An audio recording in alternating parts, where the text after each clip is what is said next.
ഇപ്പോൾ സംഭവിക്കുന്ന ഈ കത്ത് വിവാദം അത് CPM-നെ കൊണ്ടെത്തിച്ചിരിക്കുന്നത് സമാനതകളില്ലാത്ത പ്രതിസന്ധിയിലാണ് എന്നുള്ളത് ഉറപ്പാണ്. പരാതി കിട്ടിയിട്ടില്ലെന്ന് പറഞ്ഞ് തടിയൂരാനോ കോടതിയിൽ രാജേഷ് കൃഷ്ണ തെളിവായി നൽകിയ പരാതി സാധൂകരിക്കാനോ കഴിയാത്ത ഒരു സ്ഥിതിയിലാണ് ഇപ്പോൾ പാർട്ടി നേതൃത്വം. ഷർഷാദ് DGP-ക്ക് നൽകിയ പരാതിയും CPM-നെ കുഴപ്പത്തിലാക്കുന്നതാണ്. തോമസ് ഐസക്, MP രാജേഷ്, P ശ്രീരാമകൃഷ്ണൻ തുടങ്ങിയവരെ പേരെടുത്ത് പഠിക്കുന്ന ഷർഷാദ് MP ഗോവിന്ദിന് ക്ലീൻ ചിറ്റ് നൽകുന്ന ഇമെയിൽ സന്ദേശവും ഇന്ന് പുറത്തു വന്നിട്ടുണ്ടായിരുന്നു. പാർട്ടിക്ക് മുന്നിൽ രണ്ട് സാധ്യതകളാണ് ഇപ്പോൾ നിലവിലുള്ളത്. ഒന്ന്, രാജേഷ് കൃഷ്ണയെ തള്ളിപ്പറയാം, അല്ലെങ്കിൽ പാർട്ടിക്ക് ആ കത്ത് ലഭിച്ചിട്ടുണ്ട് എന്ന് തുറന്നു സമ്മതിക്കാം. രാജേഷ് കൃഷ്ണ പറയുന്നത് പോളിറ്റ് ബ്യൂറോയിൽ ലഭിച്ച ഒരു പരാതിയാണ് കോടതിയിൽ സമർപ്പിച്ചിട്ടുള്ളത് എന്നാണ്.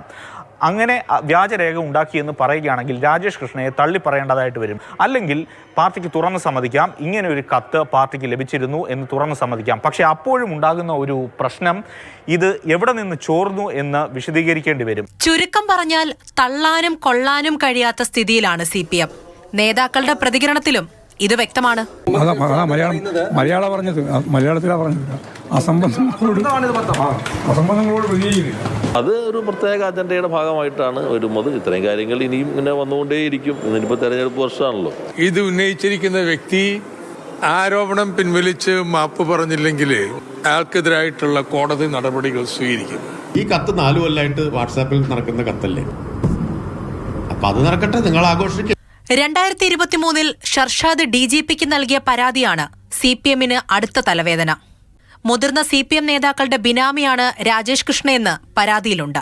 മുൻ മന്ത്രിയും CPM-ന്റെ മുതിർന്ന നേതാവുമായ TM തോമസ് ഐസക്, മുൻ സ്പീക്കർ P ശ്രീരാമകൃഷ്ണൻ, നിലവിലെ മന്ത്രി MP രാജേഷ്, ഒപ്പം CPM സംസ്ഥാന സെക്രട്ടറി MP ഗോവിന്ദന്റെ മകൻ ശ്യാംജിത്ത് എന്നിവർക്കെതിരെയാണ് ബിനാമി ആരോപണം. ഇവരുടെയൊക്കെ ബിനാമിയാണ് താനെന്ന് രാജേഷ് കൃഷ്ണ പറഞ്ഞു എന്നതാണ് ഈ പരാതിയിൽ ഷർഷാദ് പ്രധാനമായും പറയുന്നത്.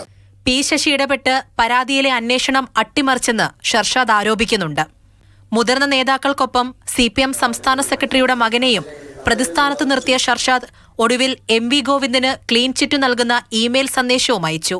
രാജേഷ് കൃഷ്ണയ്ക്കെതിരായി ഓൺലൈൻ ചാനലിൽ നൽകിയ ഇന്റർവ്യൂവിന് പിന്നാലെ കഴിഞ്ഞ വർഷം മെയ് 17-ന് പാർട്ടിക്കയച്ച ഇമെയിലാണ് പുറത്തുവന്നത്.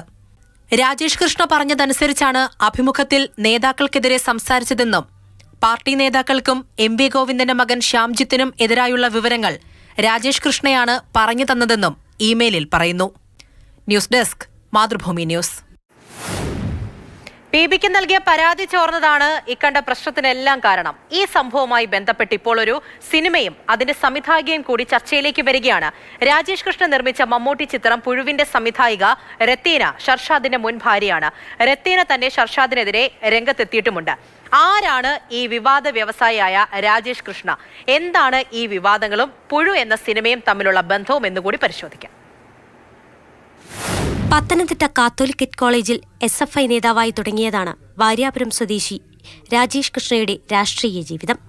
ഇതിനിടയിൽ മാധ്യമപ്രവർത്തകനായും ഒരു ചെറിയ കാലം പ്രവർത്തിച്ചു. പിന്നെ അങ്ങോട്ട് ബിസിനസ്സിൽ ശ്രദ്ധ, CPM നേതാക്കളുമായി അടുത്ത ബന്ധം, ഇതിനിടെ സിനിമാ നിർമ്മാണം. ആദ്യം പുഴു എന്ന മമ്മൂട്ടി ചിത്രത്തിന്റെ സഹനിർമ്മാതാവ്, പിന്നെ എൻഡിക്കാക്കൊരു പ്രേമുണ്ടായിരുന്നു. പുഴു സിനിമ ഒരുക്കുന്ന കാലത്താണ് ഈ ടൈം ലൈനിലേക്ക് രത്തീനയും ഷർഷാദും എത്തുന്നത്. പുഴു ഒരുക്കിയ സംവിധായിക രത്തീനയും ഭർത്താവായിരുന്ന ഷർഷാദും തമ്മിലുള്ള തർക്കങ്ങളും വൈരുദ്ധ്യങ്ങളും പതിയെ പുറത്തുവന്നു. കേസും തർക്കവുമായി ഒടുവിൽ വിവാഹമോചനം. ഗാർഹിക പീഡന കേസിൽ ഷർഷാദ് കുടുങ്ങി. ഈ കേസ് കൂടി ഇപ്പോൾ ചർച്ചയാകുന്നത് പുഴു എന്ന സിനിമയെ ചുറ്റിപ്പറ്റിയാണ്. ഷർഷാദ് ഇപ്പോൾ നടത്തുന്നത് നാടകമാണെന്നാണ് രത്തീനയുടെ പ്രതികരണം. ഗാർഹിക പീഡനത്തിൽ കോടതി ശിക്ഷിച്ച ജാമ്യമില്ലാ കുറ്റം ചുമത്തപ്പെട്ട പ്രതിയാണ് ഷർഷാദ്. തന്നെ ആരും തട്ടിക്കൊണ്ടുപോയിട്ടില്ലെന്നും MP ഗോവിന്ദനെയോ മകൻ ശ്യാമിനെയോ പരിചയമില്ലെന്നും രത്തീന പറയുന്നു. News desk, Mathrubhumi news. ഈ സംഭവവുമായി ബന്ധപ്പെട്ട് പ്രതിപക്ഷത്തിന്റെ ഭാഗത്തു നിന്നുമൊക്കെയുള്ള രൂക്ഷമായ പ്രതികരണങ്ങൾ തന്നെയാണ് വരുന്നത്. സ്വാഭാവികം.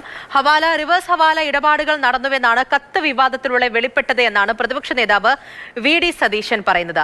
ഗുരുതരമായ സാമ്പത്തിക കുറ്റം അന്വേഷിക്കാൻ സർക്കാർ തയ്യാറാകണമെന്ന് പ്രതിപക്ഷ നേതാവ് ആവശ്യപ്പെട്ടു.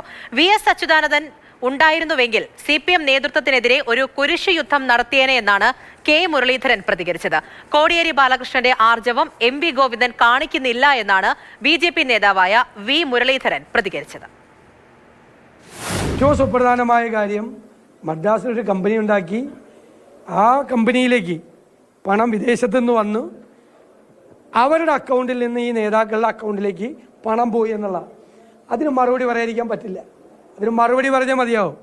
ഇത് ഹവാലയുണ്ട്, റിവേഴ്സ് ഹവാലയുണ്ട്. തന്റെ സത്യസന്ധത തെളിയിക്കാൻ ഗോവിന്ദൻ മാഷ്ക്ക് ബാധ്യതയുണ്ട്. അതിനധികം മുൻകൈ എടുക്കണം. അദ്ദേഹത്തിന്റെ മകനും അദ്ദേഹത്തിനെയാണ് പ്രതിസ്ഥാനത്ത് നിർത്തിയിട്ടുള്ളത്. അന്വേഷണം വേണം, നിയമ നടപടികൾ സ്വീകരിക്കാൻ മുഖ്യമന്ത്രി തയ്യാറാണ്. സ്വന്തം മകനെക്കുറിച്ച് പരാതി ഉയർന്നു വന്നപ്പോൾ അന്നത്തെ CPM-ന്റെ സംസ്ഥാന സെക്രട്ടറി ആയിരുന്ന ശ്രീമാൻ കോടിയേരി ബാലകൃഷ്ണൻ വിശദീകരണം നൽകാനുള്ള ആർജവമെങ്കിലും കാണിച്ചിരുന്നു. അതുപോലും ഇപ്പോഴത്തെ സെക്രട്ടറിക്ക് കാണിക്കാൻ സാധിക്കുന്നില്ല, തയ്യാറില്ല എന്നുള്ളതാണ് ഇപ്പോൾ പുറത്തു വരുന്ന സാഹചര്യം.